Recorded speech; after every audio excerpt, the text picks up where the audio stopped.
I'm not saying I won't do it, but I will take better precautions. Once I had a girl sit on my face and I literally almost drowned. Heterosexual men who don't eat pussy, why not? Welcome back to another NSFW story time, hosted by your favorite narrator, Andrew from Alien Radio. Today's going to be a fun one, so grab your anime waifu body pillow and some popcorn. Also, while you're here, like the video, subscribe, and ring the bell button. If you don't, then you'll probably die of ligma. Let's not duck around any longer and get into the stories. No one will let me. Let's get an F in the chat. Not a man, but as a waxer, I know the answer. Women are taught repeatedly that the vagina is self-cleaning, but not taught that the vagina is not the vulva. Soap your folds, people. I got run over by a drunk driver while crossing the street and now have chronic neck back pain. Going down on my wife leaves me borderline crippled in bed for 20 to 30 minutes afterwards. Still do it, just not nearly as often as I used to. Sad times. Lay on your back and have her straddle your face. Get comfortable with your head and neck supported and let her climb aboard.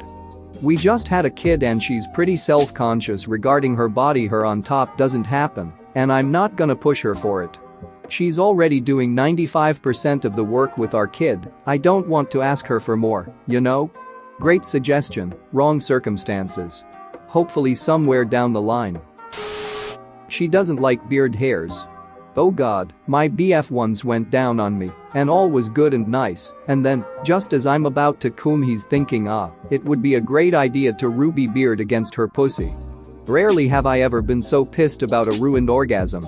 And we had been together for 1.5 years at that point. He had gone down on me countless times. I'm not opposed to it all. My ex didn't want it. She was really self-conscious about her bits. We eventually ended up breaking things off for other reasons, but I was always willing to go down. She pulled the "you never went down on me" card at one point, and I never understood why. So confusing. It's unfortunate, but a lot of women are super self-conscious about their bits. Probably worried about smelling, I would assume. I mean, unless you're unhygienic or have an infection, most girls don't smell or taste like anything other than skin, and honestly, even if they have a slight pussyish smell, it's kind of a turn on.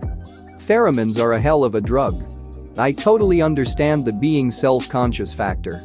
My confusion was based on the fact that I was willing to do it. Regardless of any factors, then her saying no, and then using her insecurities against me as part of the reason as to why things went sideways.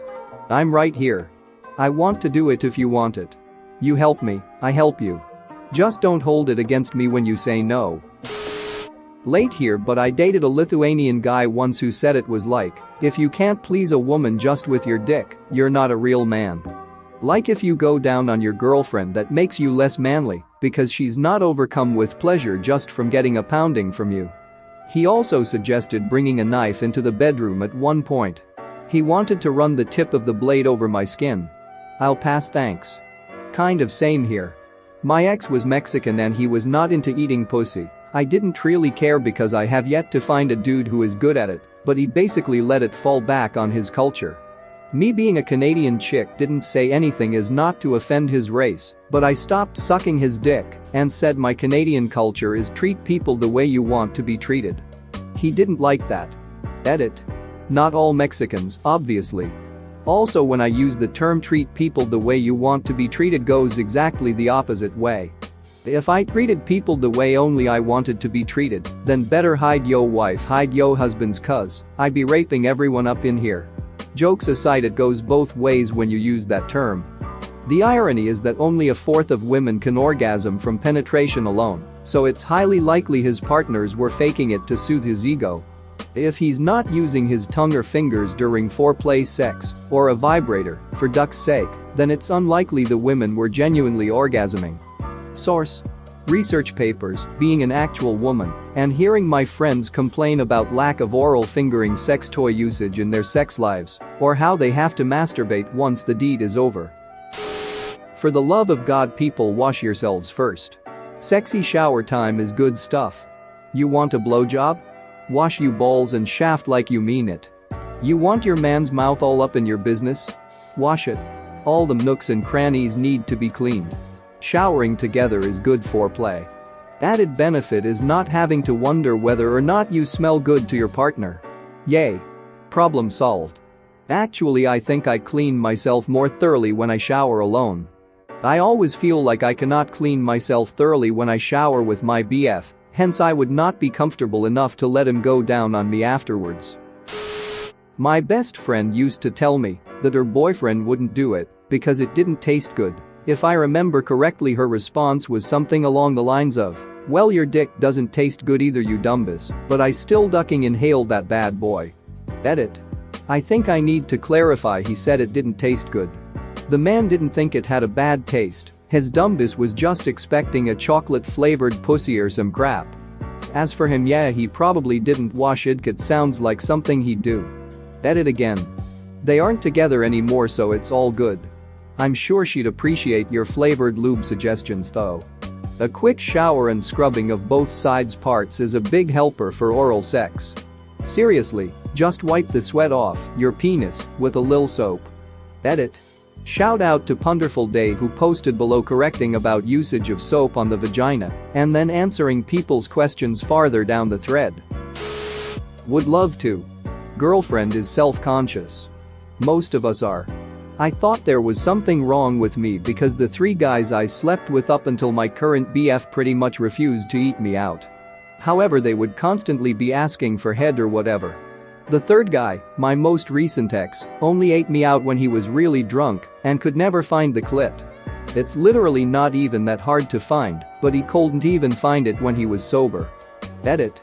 I apparently didn't make this clear, but I did try to tell him where it was. I tried to communicate, but that guy was a lost cause. When he did finally find it, he decided biting it was a good idea. Hey. Just a quick note here.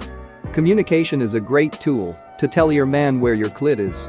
I never understood why a woman would just let someone eat them out for an hour before being like, "Oh, just try it this way in this spot." It takes 2 seconds to just inform someone how to do something or where to do it. But instead, people would rather complain about guys not knowing where it is. Lol, what a loser. The best thing my former GF ever did for me was just be like, "Oh, this is how I like it." Boom. Orgasmed every time after that because I knew what she liked.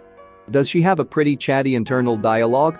I found that when my partner eases into it and really focuses on relaxing me first, it dismantles my self-consciousness and allows me to feel the pleasure more. The big one is moving focus away from genitalia. Long lush finger strokes, sweeping circles, tongue and mouth action, and massage over limbs and non-erogenous zones are great. Working from out in. You will feel your partner relax and hear it in their breathing. If they start tensing back up when you try to move forward, just step back again to something that was working. Patience and time is key. I don't do it often because I usually tear the little thing under my tongue.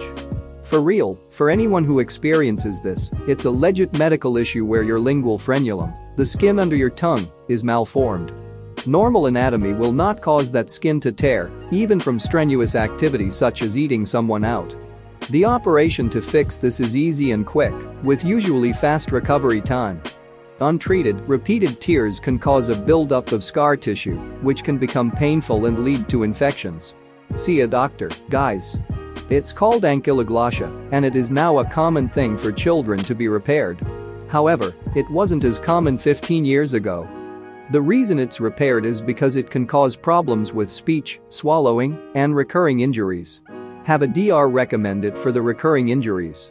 Don't say how you goof, just say you do it eating, don't specify the dish. My son has his fixed at 2 days old because he couldn't nurse. She tells me not to even though I'm willing. Same. My wife is very self-conscious about herself and thinks she will smell or taste bad, even though she is very clean and showers every single night. But man, all I want to do sometimes is bury my face right in there or even have her sit on my face. She also has TMJ pretty bad and can't give me oral very often either, so our oral repertoire is pretty limited, unfortunately. Anyone else experience this? It usually smells the same to her, but to me it sometimes smells great and sometimes smells nasty. Occasionally she'll think it smells bad, but it's a toss-up how I'll reply. Are there pheromones that opposite sexes are literally unable to smell? Track it with her cycle. It's likely that you think it smells great when she is at her fertile time in her cycle. The nasty times might be at the less fertile times or might be after sex or after she eats certain foods. Strong or faint smell has more to do with what she has been doing, what she's wearing, tight clothes and fabrics that don't breathe can lead to some strong pussy smell, how aroused she's been, and how long has it been since she showered. Like and subscribe for more funny, interesting, and scary r/ask Reddit videos.